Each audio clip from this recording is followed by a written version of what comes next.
Mobile ಸ್ವಲ್ಪ share ಮಾಡಂಗಿಲ್ಲ. ನಾವು ಮೊಬೈಲ್ ಇಟ್ಕೊಬೇಡಿ ಅಂತ ಬೈಯಲ್ಲ, ದೇವಸ್ಥಾನ ಒಳಗೆ ತೊಂದರೆ ಹೋಗ್ಬೇಡಿ ಅಂತ ಬೈಯೋದು. ನೀವು ಇಲ್ಲಿ ಫೋನ್ ಬಂದ್ರೆ ನಂಗೆ ಎತ್ತಿರಲ್ಲ, ಹಂಗೆ ಎತ್ತಿ ಯಾರು ಅಣ್ಣ ಎತ್ತಿನ ಬೈನಪ್ಪನ ಅಷ್ಟು ಎತ್ತಿ ದೇವಸ್ಥಾನ ಇದೀನಿ ಅಂತ ಕಟ್ ಮಾಡಿ ಆಮೇಲೆ ಮಾಡ್ತೀನಿ, ಕಟ್ ಮಾಡಿ ಬೈಯಲ್ಲ. ಅಲ್ಲಿ ಇಟ್ಕೊಬೇಡಿ, ಎಲ್ಲಿ ಹೇಳಿ ದೇವಸ್ಥಾನ ಒಳಗೆ ಇಟ್ಕೋಬಾರ್ದು, ಗೊತ್ತಾಯ್ತಾ? ಯಾರು ಮೊಬೈಲ್ ಶೇರ್ ಮಾಡ್ಕೋಬೋದು, ಏನೋ ಹೇಳ್ತಾರಪ್ಪ ಒಂದು ಪುಣ್ಯ ಕೆಲಸ.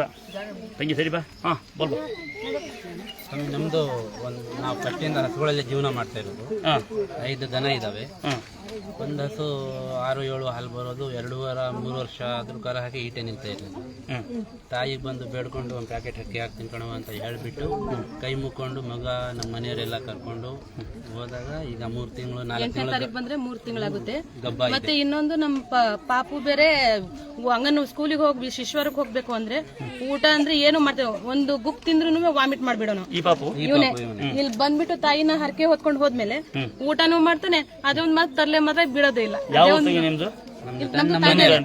ನಿಮ್ಗೆ ಹಸು ಕರ ಹಾಕುತ್ತಲ್ಲ ಅವಾಗ 10 ಲೀಟರ್ ಅಲ್ಲ, 1 ಗ್ಲಾಸ್ ಹಾಲು ತಂದು ತಾಯಿ ಕೊಡಿ, ಇನ್ನೊಮ್ಮೆ ಕೊಡಿ.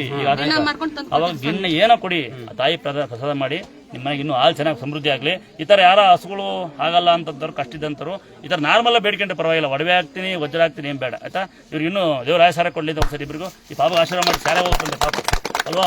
ಈಗ ಪ್ರಸಾದ ಕೊಡ್ತೀನಿ.